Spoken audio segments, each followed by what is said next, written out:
GeM TV நேயர்களுக்கு அன்பான வணக்கம். அதிகாரம் 98 பெருமை. 975வது குறட்பாவை பற்றி நாம் இப்பொழுது சிந்திக்க இருக்கின்றோம். பெருமை உடையவர் ஆற்றுவார் ஆற்றின் அருமை உடைய செயல். பெருமை உடையவர் ஆற்றுவார் ஆற்றின் அருமை உடைய செயல். பெருமை உடையவர் ஆற்றுவார் ஆற்றின் அருமை உடைய செயல். செயல்களில் 2 வகையான செயல் இருக்கிறது. ஏனோ தானோ என்று செய்வது ஒரு செயல். அது ஒரு செயலா?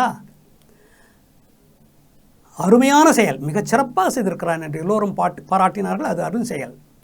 மற்றவர்களால் செய்ய முடியாத ஒரு செயலை செய்தால் அது அருமையான செயல், அரு செயல், அருவினை என்று சொல்வார். அருவினை என்ப உளவோ கருவியால் காலம் அறுதி செய்யும். காலம் பார்த்து நேரம் பார்த்து கருவிகளை வைத்துக்கொண்டு பணத்தை கையில் வைத்துக்கொண்டு செய்தால் எந்த வேலையும் முடிந்துவிடும். எந்த வேலை நடக்காது என்று சொல்வதற்கு இல்லை. எல்லா வேலையும் செய்து முடிக்கலாம். கையிலே பணம் இருக்க வேண்டும், கையில் ஆற்றல் இருக்க வேண்டும், அறிவு இருக்க வேண்டும், நல்ல இடத்தை தேர்ந்தெடுத்து செய்ய வேண்டும். அப்படி சொல்வார் திருவள்ளுவர். அதே போல பெருமை உடையவர்கள் என்றால், புகழ் உடையவர்கள் என்றால் யார் அவர்கள்? மற்றவர்களால் செய்ய முடியாத செயலை செய்கின்றவர்கள் தான் பெரியவர். செயற்கரிய செய்வார் பெரியர், சிறியர் செயற்கரிய செய்கலாதார். சின்னவர்கள் சிறியவர்கள் யார்? இவனால் செய்ய முடியும், அதை கூட செய்ய மாட்டேன் என்பான். செய்ய முடியாது என்று, என்னால் முடியாது என்று சொல்வான். அவனால் முடியும், ஆனால் என்னால் முடியாது என்று சொல்வான். அவன் சிறியவன். மற்றவர்களால் செய்ய முடியாது என்று தள்ளிவிட்ட ஒரு பணியை கூட ஒருவன் நான் செய்து முடிக்கிறேன் என்று மிகச்சிறப்பாக செய்து அனைவருடைய பாராட்டையும் பெறுவான். அவன் தான் பெரியவன். அவன் ஏழையாக இருந்தால் அவன் தான் பெரியவன். எடிசன், தாமஸ் ஆல்வா எடிசன், இந்த தொலைக்காட்சி நாம் பார்த்து கொண்டிருக்கிறோமே, இதை கண்டுபிடித்தவரே அவர்தான். கேமராவை கண்டுபிடித்தவர் அவர்தான். மின்விசிறியை கண்டுபிடித்தவர் அவர்தான். புகையில்லா அடுப்பு இருக்கிறதே, அதையெல்லாம் எத்தனையோ கண்டுபிடித்து, சினிமா பட கருவியை கண்டுபிடித்தவர் எடிசன் தான்.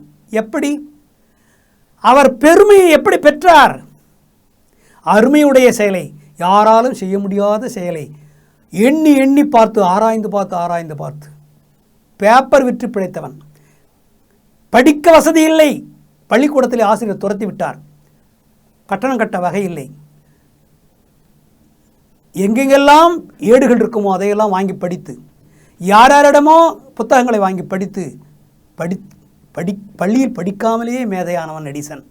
எத்தனை நூற்றுக்கணக்கான கண்டுபிடிப்புகளை கண்டுபிடித்துள்ளான். உலகத்திலே அவனைப் போல, தாமஸ் ஆல்வா எடிசனைப் போல இவ்வளவு அறிவியல் கருவிகளை கண்டுபிடித்தவன் எவனுமே இல்லை.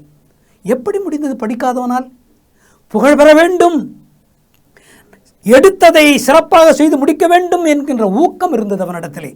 கல்வி அறிவு இல்லை என்றாலும் கூட அவன் தானே முயன்று பாடசாலைக்கு போகாமலேயே அந்த நாளேடுகளை படிப்பது, பழைய புத்தகங்களை படிப்பது, அப்படி அறிந்து கொள்வது, பல இடங்களிலே போய் வேலை செய்வது, அந்த வேலையினுடைய நுட்பங்களை அந்த பணி செய்கின்ற இடத்துல யார் நன்றாக திறமை உடையவராக இருக்கிறார்களோ அவரிடத்தில் கேட்டு தெரிந்து கொள்வது கேள்வி அறிவு. படிப்பறிவு, கேள்வி அறிவு, இவற்றினாலே பேரறிவு பெற்று பெரிய கண்டுபிடிப்புகளை எல்லாம் செய்து, முடியாததையெல்லாம் பல்பு, அந்த ஒளி விளக்கு இருக்கிறதே, அதை கண்டுபிடிப்பதற்கு அவன் அந்த ஒளி விளக்கை கண்டுபிடிப்பதற்கு எவ்வளவு அரும்பாடுபட்டான் தெரியுமா? எத்தனையோ முறை தோற்றுவிட்டான். தோற்றாலும் கூட எதனால் தோற்றோம் என்று அந்த தோல்விக்கான காரணத்தை கண்டுபிடிப்பவன் தான் மிகப்பெரிய மனிதனாக வருவான். தோல்வி என்பதுதான் வெற்றிக்கு அடிப்படை, அதுதான் படிக்கட்டு. தோல்வி என்பது படிக்கட்டு. அதிலிருந்து மறுபடியும் அடுத்த படிக்கட்டுக்கு ஏறினால் வெற்றி நிற்கின்றேன். எத்தனை தோல்வி விழுந்தாலும் துவண்டு விடாமல் ஏன் தோற்றோம் என்று காரணத்தை கண்டுபிடித்தார், நிச்சயமாக புகழ் பெறலாம். அப்படி வாழ்ந்தவன் தான் எடிசன். ராபர்ட் கிளை படிக்கவில்லை. இந்த இந்தியாவை மட்டுமல்ல, எத்தனையோ நாடுகளை எல்லாம் ஆங்கில அரசோடு சேர்த்து வைத்தான். ஆங்கிலேயருக்கு அடிமைப்படுத்தினான் பல நாடுகளை. அவன் படிக்கவே இல்லை. இந்த நாட்டை முழுமையும், இந்த இந்தியா முழுமையும் அந்த இங்கிலாந்தோடு ஒப்படைத்தவன். ஒரு வியாபாரியாக வந்தவன், படிக்காதவன். அவன் பள்ளிக்கூடம் சென்று படிக்கவே இல்லை ராபர்ட் கிளைவ். ஆனால் அறிவு, ஆற்றல், அனுபவ அறிவு, பட்டறிவு அதையெல்லாம் பெற்றுக்கொண்டு இந்த இந்தியாவை அடிமைப்படுத்தி அந்த ஆங்கிலேயர்களுக்கு வெற்றி தேடி தந்தான் என்றால், கல்வி அறிவு இல்லாதவன் செயற்கரிய செயல் யாருமே செய்ய முடியாது. பெரிய பெரிய மேதைகளெல்லாம் இருந்தார்கள், பெரிய பெரிய ஆற்றலுள்ள படைத்தலைவர்களாகவும் இருந்தார்கள். அவர்களால் இந்தியாவை பெற முடியாது, இந்தியாவை அடிமைப்படுத்த முடியவில்லை. ராபர்ட் கிளைவ் அடிமைப்படுத்தி விட்டான். எப்படி முடிந்தது? அந்த ஊக்கமும், அந்த அறிவாற்றலும், மதிநுட்பம் நூலோடு உடையாருக்கு அதிநுட்பம் யாவுல முன்னிற்பவை என்று திருவள்ளுவர் சொல்வார். நிறைய படித்திருக்க வேண்டும், பட்டறிவு வேண்டும், அனுபவ அறிவு வேண்டும், நிச்சயமாக வெற்றி பெறலாம், பேரும் புகழமோடு விளங்கலாம் என்றுதான் இந்த குறட்பா உணர்த்துகின்றது.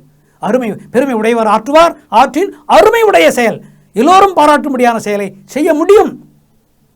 அதற்கு என்ன செய்ய வேண்டும் என்றால், அருமையான செயல்களை எப்படி செய்ய வேண்டும் என்று அந்த வழிமுறைகளை தெரிந்து கொண்டு செய்ய வேண்டும். ஆற்றல் இருந்தால் போதும், ஊக்கம் இருந்தால் போதும், பட்டறிவு இருந்தால் போதும், படிப்பறிவு கூட தேவையில்லை என்ற கருத்தை இந்த குறட்பாவிலே திருவள்ளுவர் பதிய வைக்கின்றார். மீண்டும் நாளை சந்திப்போம்.